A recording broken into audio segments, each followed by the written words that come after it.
Students, तो आज हम आपका आईसीएसई के फिजिक्स का चैप्टर नंबर 6 करेंगे क्लास 10th का, जो कि है स्पेक्ट्रम। और इसका पीडीएफ का लिंक आपको वीडियो के बिल्कुल लास्ट में मिल जाएगा, राइट। तो देखो, डिविएशन स्पेक्ट्रम हम देखते हैं क्या होता है। सबसे पहले देखते हैं deviation produce by triangular prism depends on, ये हमने फोर्थ चैप्टर में भी करा था, angle of incidence at the first surface, right, angle of prism और रिफ्रैक्टिव इंडेक्स या फिर wavelength of light use, right. देखो, सबसे पहले हम देखते हैं न्यूटन ने एक एक्सपेरिमेंट करा था। न्यूटन ने एक्सपेरिमेंट क्या करा था, एक दीवार में से थोड़ा सा होल था, उसमें से लाइट आ रही थी सन की, राइट। और उसने बिल्कुल बाकी सारा रूम डार्क था और एक जगह पे एक स्क्रीन थी, और उसने एक प्रिज्म को हाथ में लिया और लाइट को उसके बीच में से पास होने दिया, ठीक है। उसने क्या देखा, स्क्रीन के ऊपर काफी ज्यादा ऐसे लाइन वो आ गए थे, पैचेस ऑफ डिफरेंट कलर्स आ गए थे, ठीक है, लाइट के। और उसी को वहां से उसको पता चला था भी जो व्हाइट लाइट होती है वो काफी ज्यादा कलर्स को कंटेन करती है, और उसको हम स्पेक्ट्रम बोलते हैं। देखो, जैसे Newton allowed white light from the sun to enter a dark room through a small aperture in a window and placed a glass prism in the path of the light, right. The light emerging out of the prism was received on a white screen. The screen on screen a colored patch like rainbow was obtained, which is termed as spectrum. ये देखो, ऐसा कुछ आया था, ऐसा कुछ rainbow जैसा कुछ दिखा था, ये पता, इसको हम स्पेक्ट्रम बोलते हैं, ठीक है। व्हाइट लाइट ऐसे ऐसे कलर्स में स्प्लिट हो जाती है, काफी ज्यादा कलर्स में, राइट, जिसको हम स्पेक्ट्रम बोल देते हैं। देखो, dispersion, the phenomenon of splitting of white light by a prism into its constituent colours is known as dispersion. जो फिनोमिनन है भी, जो व्हाइट लाइट है वो ऐसे स्प्लिट हो जाती है काफी ज्यादा कलर्स में, ये फिनोमिनन को हम बोलते हैं डिस्पर्जन, ठीक है। तो स्पेक्ट्रम क्या होता है, स्पेक्ट्रम होता है on passing white light through a prism the band of colour seen on a screen is called spectrum. समझ आया। देखो, अभी इसके ऊपर जो आपको स्क्रीन के ऊपर एक बैंड जो दिख रहा है ऐसे, है ना, उस वो बैंड को हम बोलेंगे स्पेक्ट्रम। और जो फिनोमिनन है, जो वाइट लाइट स्प्लिट हो चुकी है, ये जो फिनोमिना हुआ है, इसको हम बोलते हैं डिस्पर्जन, राइट। तो कॉज और dispersion of white light and spectrum formation क्या है, इसका कॉज है B change in speed of light with wavelength, ठीक है। जैसे हम अलग अलग मीडियम्स में जाते हैं तो वहाँ पे स्पीड ऑफ लाइट अलग अलग वेवलेंथ के लिए अलग अलग होती है, ये हमने फोर्थ चैप्टर में भी पढ़ा था, राइट। बी जो रेड लाइट होती है उसके लिए स्पीड सबसे ज्यादा होती है, वायलेट के लिए सबसे कम होती है, ठीक है। More is the wavelength, more is the speed and less is the deviation, ठीक है। ये देखो, इतनी ज्यादा स्पीड होगी, यहाँ पे रेड, ये ऊपर वाला है रेड लाइट, इसकी स्पीड ज्यादा है तो डिविएशन कम हुआ, पर यहाँ से भी उसका डिविएशन कम हुआ तो रेड लाइट यहाँ पे आ गई। वॉलेट की स्पीड सबसे कम हो जाती है तो बहुत ज्यादा डिविएशन हो गया एकदम, यहाँ पे, यहाँ से अंदर आते हुए, यहाँ से फिर से डिविएशन हुआ, बिल्कुल नीचे आ गया। तो ऐसे हर कलर की स्पीड अलग होगी तो सारे थोड़ा थोड़ा अलग तरह से डिविएट होंगे, तो इसलिए हमें स्पेक्ट्रम मिलता है, ठीक है। ये है कॉज ऑफ स्पेक्ट्रम, क्या है, the change of speed of light with wavelength, ठीक है। अभी देखो, लेकिन याद रखना भी speed of all colours of light is same in the vacuum, ठीक है। इसलिए तो व्हाइट लाइट हम दिखती है क्योंकि सारे उसी स्पीड पे चल रहे होते हैं। From violet to red the wavelength of light increases and frequency of light decreases, ये याद रखना। देखो, हमने पढ़ा था v equal to lambda F होता है ना, ये हमने फोर्थ में पढ़ा था। वैक्यूम में v सबका सेम है, वेवलेंथ हमें पता है, जैसे हम वॉयलेट से रेड की तरफ जाते हैं वेवलेंथ इंक्रीज होता है, तो अगर वेवलेंथ इंक्रीज हो रहा है, वी को कांस्टेंट रख रहा है, तो फ्रीक्वेंसी डिक्रीज होती रहेगी, ठीक है। ये थी उसकी बात वैक्यूम में, राइट। इन जनरल वैसे स्पीड को अगर हम छोड़ दें तो वॉयलेट से रेड तक जाते हुए वेवलेंथ होती है इंक्रीज और फ्रीक्वेंसी होती है डिक्रीज, ठीक है। देखो, note, dispersion of white light occurs only at the first surface of the prism, याद रखना। देखो, जो डिस्पर्जन हुआ है ना, मतलब जो स्प्लिट हुआ है, स्प्लिटिंग ऑफ व्हाइट लाइट हुई है, वो फर्स्ट सरफेस पे ही होगी। ये देखो, जैसे अंदर आया वहीं पे सारे स्प्लिट हो गए, क्योंकि वहीं पे जाके सबकी स्पीड अलग होगी, स्पीड अलग हुई तो सबका डिविएशन अलग हुआ, right. Deviation of light occurs, light rays occurs at both surfaces, right. Deviation तो यहाँ पे भी हुआ है, डेविएट होगी लाइट, और दूसरी सरफेस पे भी डेविएट हुई है, लेकिन डिस्पर्जन फर्स्ट सरफेस पे ही हुआ है, ठीक है। The prism does not produce colours, prism नहीं प्रोड्यूस कर रहा colours, but it only splits the various colours present in the light incident on it, right. White light में पहले से ही सारे कलर्स हैं, वो बस स्प्लिट करता है, प्रिज्म खुद से जनरेट कुछ नहीं कर रहा। In the spectrum each colour is mixed with the other colour, that is there is no sharp boundary line separating the colors, ठीक है, ये देखो जैसे यहाँ पे जो न्यूटन वाला एग्जांपल है, ये देखो कोई ना ऐसे शार्प बाउंड्री नहीं है। अगर ध्यान से देखो, ये देखो रेड और येलो यहाँ पे कहीं पे मिक्स हो रहा है, ये वाली जगह पे, ये देखो। बाद में येलो और ग्रीन थोड़े से मिक्स हो रहे हैं, ग्रीन और ऐसे सारे मिक्स होते हैं, कोई शार्प ऐसे बाउंड्री नहीं आपको आएगी, right.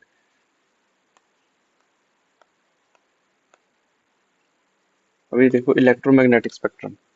There is a reason of spectrum beyond the red and the violet and of the visible spectrum. जो हम देख रहे हैं भी वॉयलेट से रेड से लेकर वॉयलेट तक, वो तो हमें दिख रहा है, ठीक है, भी इतना है, लेकिन ऐसा नहीं है बस वो ही स्पेक्ट्रम है।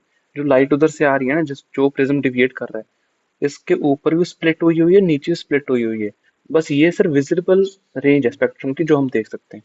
ऊपर और नीचे जो स्पेक्ट्रम है उसको हम बोलते हैं इनविजिबल, राइट।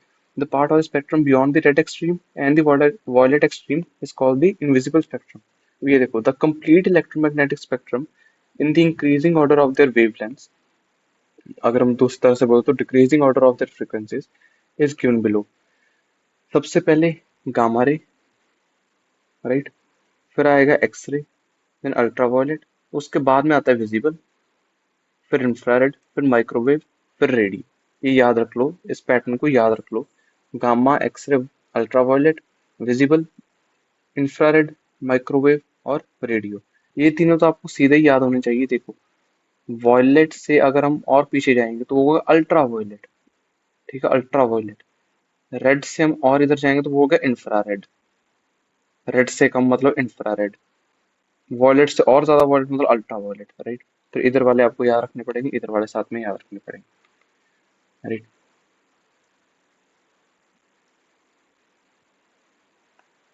देखो other rays also have similar properties like those of visible light. ये सारे इलेक्ट्रोमैग्नेटिक स्पेक्ट्रम ही है, ये सारी इलेक्ट्रोमैग्नेटिक रेज ही है, सारी लाइट ही है, मतलब सारा सबकी प्रॉपर्टीज वही रहेगी, ठीक है। Because all of these rays including the visible light fall into the category of electromagnetic waves। ठीक है, इलेक्ट्रोमैग्नेटिक वेव्स की ही सारी कैटेगरीज हैं, विजिबल लाइट भी उसमें आती है, और बात की एक्सरे हो गई, गामा रे हो गया, अल्ट्रावायलेट हो गया, सारे उसी कैटेगरी में आते हैं जिसको हम बोलते हैं इलेक्ट्रोमैग्नेटिक वेव्स, ठीक है। तो सभी सेम प्रॉपर्टीज फॉलो करते हैं। तो देखो the speed C, frequency F and wavelength lambda of electromagnetic waves are related as C equal to F lambda, right. अब देखो ये सबकी स्पीड वैक्यूम में सेम है, सारे इलेक्ट्रोमैग्नेटिक रेस की स्पीड वैक्यूम में सेम होती है, 3 × 10⁸मीटर पर सेकंड, और अलग अलग मीडियम्स में डिपेंड करती है उनकी वेवलेंथ के ऊपर, राइट। देखो properties common to all electromagnetic waves क्या है। ईएम वेव्स, इलेक्ट्रोमैग्नेटिक वेव्स को हम ईएम वेव्स भी बोल देते हैं। तो EM waves don't require a material medium for their propagation, right, vacuum में ट्रेवल कर लेते हैं। They all travel at the same speed in a medium, right. They exhibit the properties of refraction and reflection. They do not get deflected by the electric and magnetic fields. These waves are transverse in nature, right? ये देखो जो ये second point है, they all travel at the same speed in a medium, ये वाला गलत है, क्योंकि अगर ऐसा होता तो डिस्पर्जन तो होनी थी नहीं, राइट। डिस्पर्जन होती है इसलिए क्योंकि वो डिफरेंट स्पीड्स पे होते हैं। इन अ मीडियम नहीं आएगा यहाँ पे, इन वैक्यूम आएगा। वैक्यूम में सबका सेम स्पीड है, मीडियम में नहीं, राइट। वैक्यूम।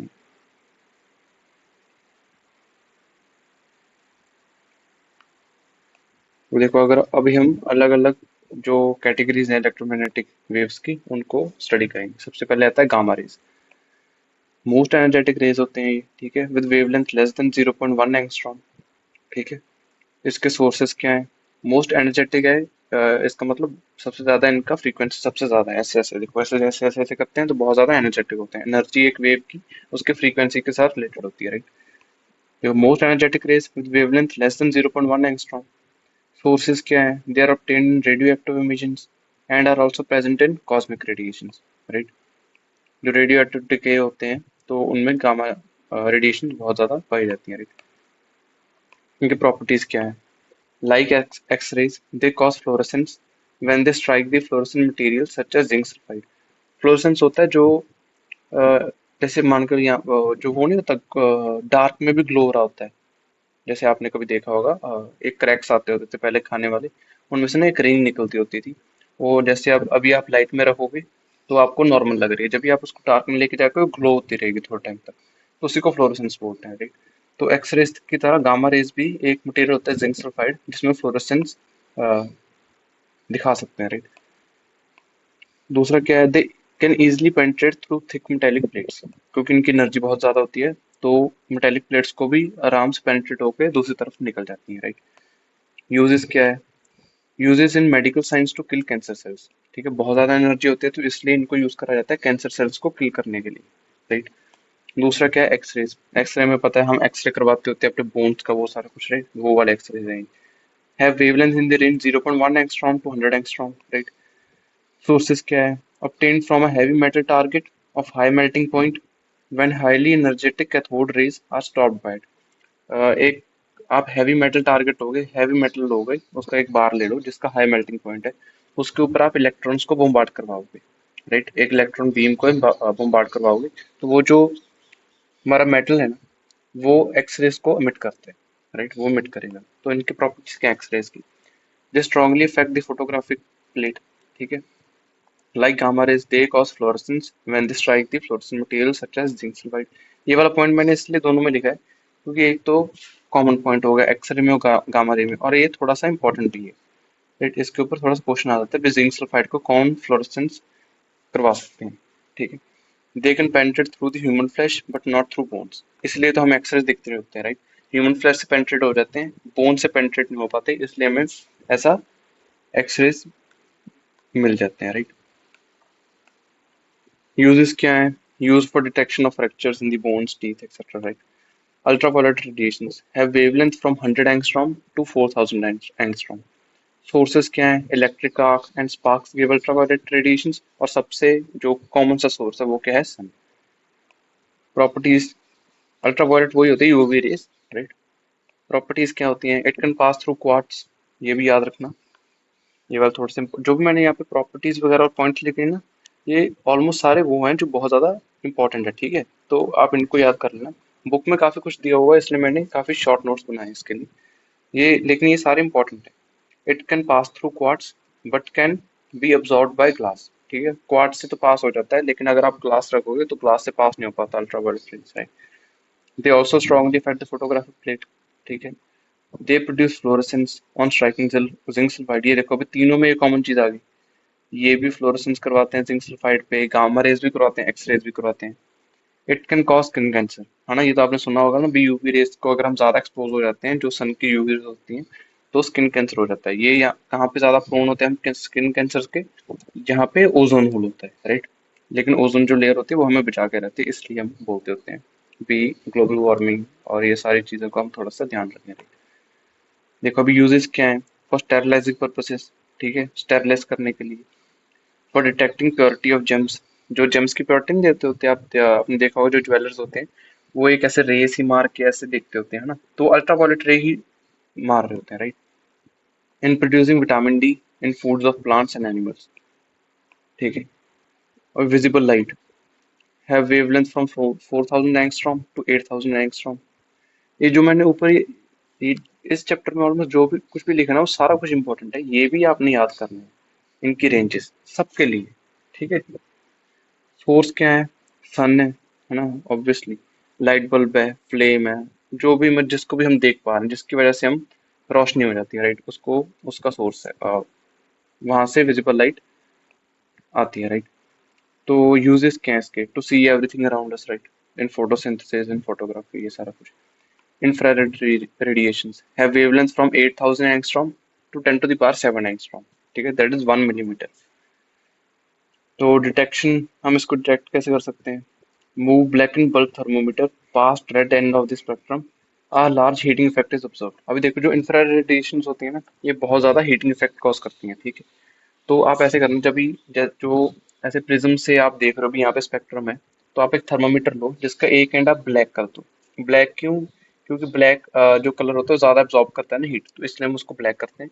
फिर जो रेड वाला पॉइंट है ना, रेड वाला जो स्पेक्ट्रम का पॉइंट है, आप ऊपर से वॉयलेट से शुरू हो ना, ऐसे नीचे नीचे धीरे धीरे लेकर आओ, आप देखोगे टेम्परेचर ऑलमोस्ट कांस्टेंट रह रहा है। जब भी आप रेड के थोड़ा सा नीचे आ जाओगे ना, तो टेम्परेचर राइज करने लग जाएगा, तो वहां से हमें पता चलता है रेड के नीचे भी कुछ है जो काफी ज्यादा हीट प्रोवाइड कर रहा है, right.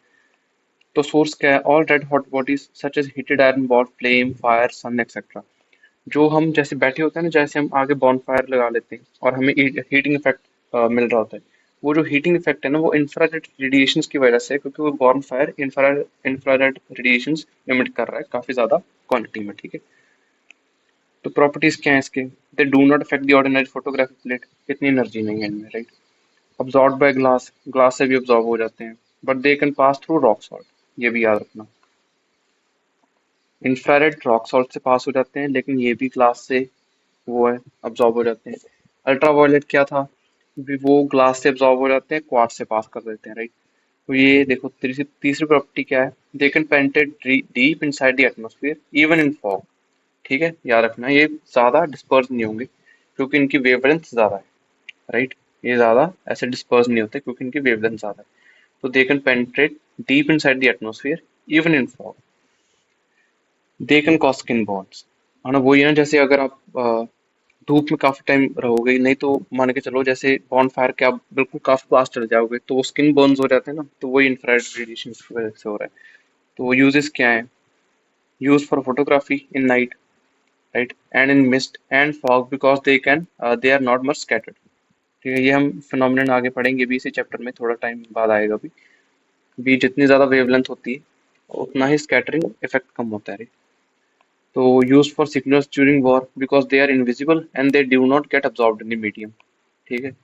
Used in remote control for television and other gadgets, उसी वजह से भी काफी दूर तक आपको बिना स्कैटरिंग के आप अपना सिग्नल भेज सकते हो, राइट। उसके बाद में कौन सी वेव्स आती है? माइक्रोवेव। इनका क्या है? Wavelength from 10⁻7 angstrom to 10⁻11 angstrom, मतलब कि 1 mm टू 10 मीटर, ठीक है। सोर्सेज क्या है? Produce by electronic devices such as crystal oscillators, ये तो भाई याद रखना पड़ेगा, ठीक है। Produced by electronic devices such as crystal oscillator. Use क्या है इसका? सबको पता है हमें, use for cooking, microwave ovens and used in satellite communication, ठीक है। रेडियो वेव्स आ गए अभी। Have wavelength above 10 metres, 10 metre से ज्यादा वेवलेंथ जिनकी होगी उनको हम बोलेंगे रेडियो वेव्स। ये थोड़ा सा यहाँ पे गलत हो गया एक चीज, यहाँ 10⁻7 नहीं आएगा, 10⁻11 आएगा। मैं कोई नहीं, इसको जो आपको एंड में लिंक मिलेगा वो आपको वहाँ पे सही हुआ मिलेगा, राइट। हाँ, ये देखो, ये मैं बोल रहा था, फिनोमेनन आ गया scattering of light.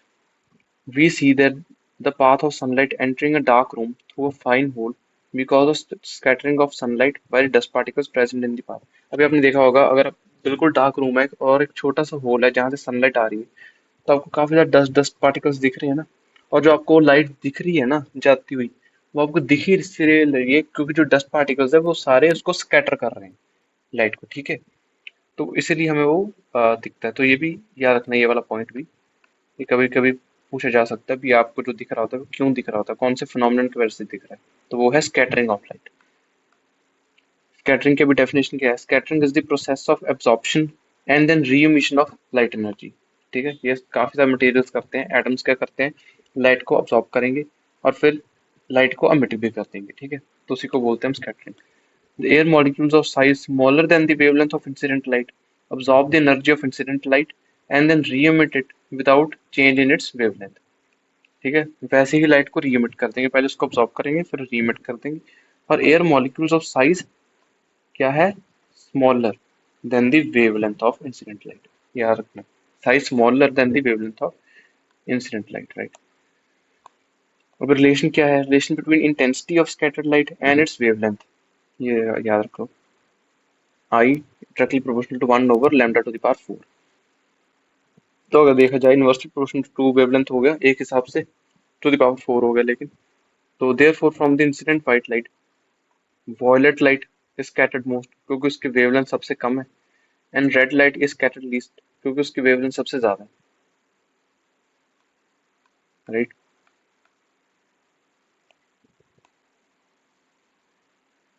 However, the air molecules of size bigger than the wavelengths of incident light scatter the light of all wavelengths of white light to the same extent, ठीक है। with some applications of scattering क्या है? एक तो red colour of sun at the sunrise and sunset. अब ये सारे ना गिव रीजंस में आ सकते हैं, क्या आएंगे।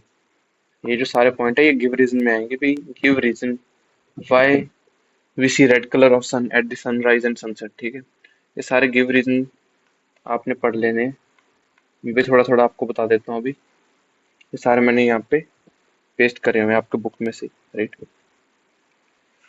तो क्या है, सबसे पहले रेड कलर हमें क्यों दिखता है सनराइज सनसेट पे? क्योंकि जब सनराइज या फिर सनसेट है तो लाइट को सबसे ज्यादा पाथ ट्रेवल करना पड़ रहा है हम तक पहुंचने के लिए। ठीक है, तो ये देखो अभी सन बिल्कुल साइड में है, तो यहाँ से लाइट को ऐसे आना पड़ रहा है, काफी ज्यादा पाथ ट्रेवल करना पड़ रहा है एटमोसफेयर में, राइट। तो क्या होगा, ज्यादा पाथ में जो आपका छोटी वेवलेंथ वाली जो लाइट्स हैं, जैसे कि ब्लू हो गया, ब्लू कलर, तो बहुत ज्यादा स्कैटर हो जाती है। जो रेड है वो स्कैटर नहीं होगा, वो आता रहेगा, आगे बढ़ता रहेगा, राइट। और इसलिए जब तक हमें लाइट लाइट रीच करती है हमारे आइस को, तब तक ब्लू और जो छोटी वेवलेंथ वाली लाइट होती है वो ऑलमोस्ट स्कैटर हो चुकी होती हैं सारी, और रेड वाली हमारे पास डायरेक्टली पहुंचती है। इसलिए हमें जो सन है वो रेडिश दिखाई देता है, ठीक है, सुबह और शाम, रात को। अभी दूसरा क्या है, बी दोपहर, जो नून का टाइम होता है दोपहर वाला, तब हमें व्हाइट कलर को दिखता है स्काई का। तब क्या है, बिल्कुल ओवरहेड होता है सन हमारे सिर पे, है ना, बिल्कुल ओवरहेड होता है। तब क्या होगा, जब ओवरहेड है तो सबसे छोटा डिस्टेंस उसको कवर करना पड़ रहा है सनलाइट को हमारे तक पहुंचने के लिए, लाइट, राइट। तब इतनी ज्यादा स्कैटरिंग होती नहीं है, क्योंकि डिस्टेंस छोटा है तो इतना ज्यादा स्कैटरिंग होता नहीं है, तो ऑलमोस्ट सारे के सारे लाइट्स उसी इंटेंसिटी से हमारे तक पहुंच जाती है। तो इसलिए हमें सारा का सारा सराउंडिंग जो होता है, स्काई होती है, हमें व्हाइट कलर की दिखती है, राइट। अभी ब्लू कलर, कभी कभी हमें ब्लू कलर भी दिखता है। ये मोस्टली तब दिखता है जब सनराइज के थोड़ा टाइम बाद या फिर सनराइज के थोड़ा टाइम पहले, सॉरी बाद नहीं, सनराइज होने से थोड़ा टाइम पहले या फिर सनसेट होने के थोड़ा टाइम बाद मोस्टली हमें तब दिख रहा होता है ब्लू कलर। ठीक है, ये क्यों दिखता है? क्योंकि देखो वही बात है भी, जो लाइट आ रही है सन से, उसमें से जो ब्लू कलर वाली लाइट है वो सबसे ज्यादा स्कैटर होती है। और जो ये वाला है ना, ये वाला गिव रीजन सबसे ज्यादा इंपॉर्टेंट है, ब्लू कलर ऑफ स्काई। ठीक है, तो जो छोटी वेवलेंथ वाली लाइट है जैसे कि ब्लू कलर है, वो सबसे ज्यादा स्कैटर होगा। सबसे ज्यादा स्कैटर होगा तो सारी जगह वो स्कैटर हो जाएगा, है ना, राइट। तो इसलिए हमें सारी जगह ब्लू ब्लू कलर दिखता है स्काई में, राइट। ये देखो, जैसे पढ़ भी देता हूँ आपको। The light from the sun has to travel a long distance of Earth's atmosphere before reaching us, right? As light travels through the atmosphere, it gets scattered in different directions by the air molecules present in its path, right? The blue light, due to its short wavelength, is scattered more as compared to the red light of long wavelength. Thus, the light reaching our eye directly from the sun is rich in red, right? जो तो बिल्कुल जो सन से आ रहा है वो तो rich है रेड में, क्योंकि रेड तो सीधा हमारे तक पहुंच गया, बाकी सारा कुछ स्कैटर हो गया। While the light reaching our eye from all other directions is the scattered blue light, right? वो तो स्कैटर हो चुकी थी, अब वो सारी जगह से ब्लू लाइट ही हमारी तरफ आएगी, क्योंकि रेड तो सिर्फ सन से आ रहा था।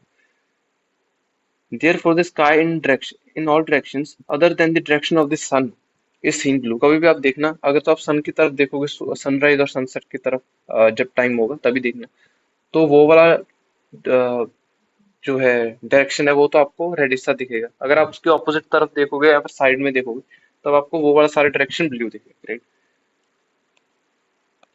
वो देखो, black colour of sky in the absence of atmosphere. इसमें क्या है, देखो, if there would have been no atmosphere, there would be no scattering of the light, right. जब एटमोसफियर ही नहीं है, डस्ट पार्टिकल्स ही नहीं है, कुछ भी नहीं है, तो स्कैटरिंग होगा ही नहीं, right. And no scattering would scattered light would reach our eyes, right, and thus the sky will appear black. समझ रहे हो ना क्यों? क्योंकि कहीं पे स्कैटरिंग ही नहीं हुआ। जब स्कैटरिंग ही नहीं होगा तो कहीं पे कुछ लाइट हमारे तरफ आ ही नहीं रही, स्कैटर होगी, तो सारी के सारा जो स्काई होगा हमें ब्लैक दिखेगा, राइट। उसके बाद में क्या है, व्हाइट कलर ऑफ क्लाउड्स। इसमें क्या है, the clouds are near nearer the earth surface and they contain dust particles and aggregates of the water molecules of size bigger than the wavelength of the visible light. Therefore, the dust particles and tiny ice particles present in the clouds scatter all colors of incident white light from the sun to the same extent. ये अभी हमने point पढ़ा था ना, अभी जो, अगर तो आपका एयर मॉलिक्यूल्स या फिर जो मॉलिक्यूल स्कैटर कर रहे हैं लाइट को, अगर उनका साइज वेवलेंथ से बड़ा है काफी ज्यादा, तो वो सारे वेवलेंथ ऑफ लाइट को ऑलमोस्ट सिमिलर इंटेंसिटी पे ही स्कैटर करेंगे, राइट। तो वही बात है, जो क्लाउड्स होते हैं उनमें जो भी वाटर मॉलिक्यूल्स होते हैं, आइस पार्टिकल्स होते हैं, एयर मॉलिक्यूल्स होते हैं, उनका जो साइज होता है ना, वो वेवलेंथ ऑफ लाइट से काफी बड़ा होता है। तो वो सारे वेवलेंथ ऑफ लाइट को ऑलमोस्ट सिमिलर तरीके से ही स्कैटर करते हैं, तो इसलिए हमें वो व्हाइट कलर में दिखते हैं, राइट। अभी ये तो use of red light for danger signal. क्यों तो यूज होता है, वही जैसे हमने पहले भी करा था, क्योंकि ये स्कैटर नहीं होगा, ये अपना पाथ में चलता रहेगा, राइट। इसलिए हमेशा रेड लाइट को करा जाता है। भी ये दूर से भी हम इसको देख सकते हैं क्योंकि ये सीधा हमारे आइज तक पहुंच जाएगा, इतना स्कैटर नहीं होगा, राइट। तो यही था भाई, ये आप एक बार पढ़ भी लेना, ये सारे जो मैंने पेस्ट करा हुआ है, राइट। मैंने मोस्टली सारा जो भी इंपॉर्टेंट चीजें हैं ये पूरे चैप्टर में, इसी में से आपका सारे का सारा चीज आएगा, इसी पीडीएफ में से। तो ये आप अभी डाउनलोड कर लेना। तो ओके भाई।